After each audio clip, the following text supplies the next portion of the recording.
나는 수학 머리는 아니야. 수학은 이해가 안 가. 그거는 다 조금 강하게 얘기하면 다 소리입니다.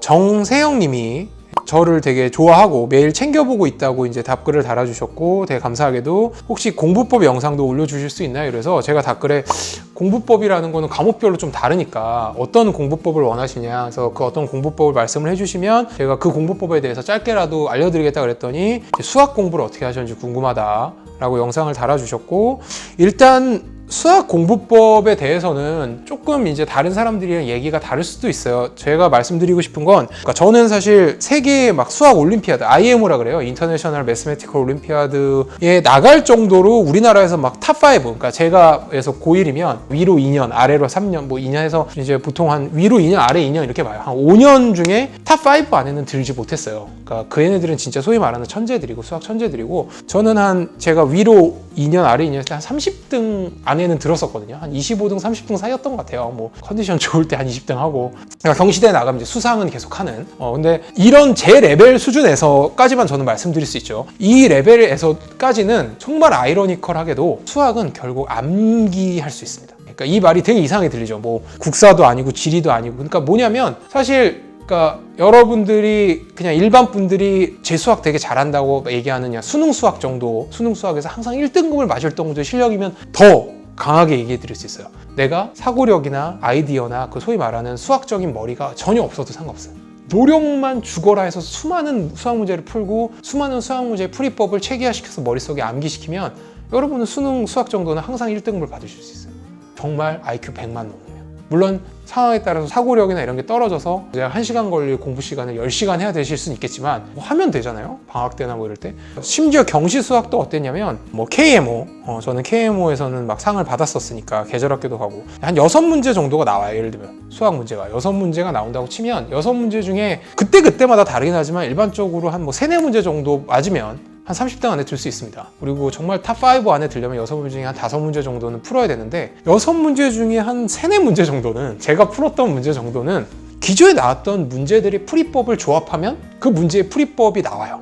네. 물론 수능 수학 수준에서의 풀이법이 한 10가지라면 제가 다녔던 경시대 수학 수준에서의 풀이법은 한 100가지 정도 되죠.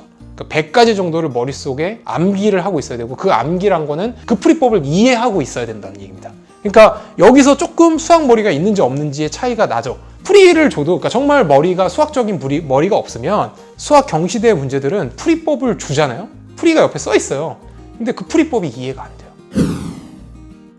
국사 문제나 영어 문제나 이런 거는 그냥 뭐 국사 문제 같은 경우는 뭐 문제 나오고 옆에 답이 있고 풀이가 있으면 읽으면 그냥 바로 이해가 되잖아요. 뭐 암기 과목이니까. 근데 수학은 뭐부터 시작이었냐면 경시대 학원, 대치동, 제가 얘기했던 대치동 학원에 가서 뭐 그 책에 대해서도 많이 얘기를 지인들이 언급을 해주시는데, 뭐 평면기의 아이디어 이런 것도 옆에 풀이법이 적혀 있어요. 심지어 되게 자세히 적어놨어요. 막 길게 적혀 있어요.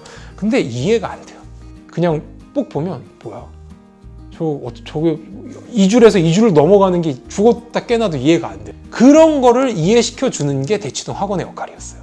그러니까 그럴 때 수학적인 얘가 머리가 좋은지 나쁜지가 좀 들어가죠. 이제 보통 거기서 걸러집니다. 대치동 학원에서 살아남을 자와 안 살아남을 자는, 그러니까 어떤 문제를 봤을 때, 정말 어려운 경시대 문제를 봤을 때 그 문제를 바로 푸느냐 안 푸느냐에서 갈려지지 않아요. 물론 그 문제를 봤을 때 자기가 스스로 풀이법을 만들어서 가르쳐주지도 않고 배운 적도 없는 풀이법을 써서 푸는 애들도 분명히 있습니다. 근데 저는 그쪽은 잘 아니었어요. 물론 저도 그렇게 풀었던 적도 있지만 10문제 중에 한 2-3문제는 그렇게 풀었다면 7-8문제는 이제 풀이법을 나중에 알려주거든요. 그 풀이법을 봤을 때 저는 다행히 그 풀이법을 보면 이해가 되는 아이였어요. 근데 그 풀이법을 봐도 이제 이해가 잘 안 돼.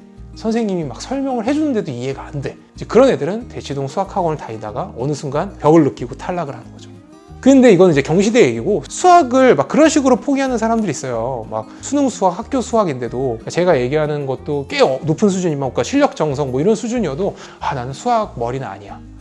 나는 유전자 자체가 막 생각하고 아이디어가 떠올리고 이런 거는 내가 머리가 아니어서 난 암기 이런 거 잘하고 영어 이런 거 언어는 좋아하는데 수학은 이해가 안 가. 그거는 다 조금 강하게 얘기하면 다 소리입니다. IQ 100만 넘어도 자기가 열심히 노력하고 하면 수능 1등급 정도 받을 수학 실력은 아까 말한 10가지 풀이법을 보고 또 보고 이해해서 내 걸로 체화시키면 어떤 수학 문제가 나오잖아요.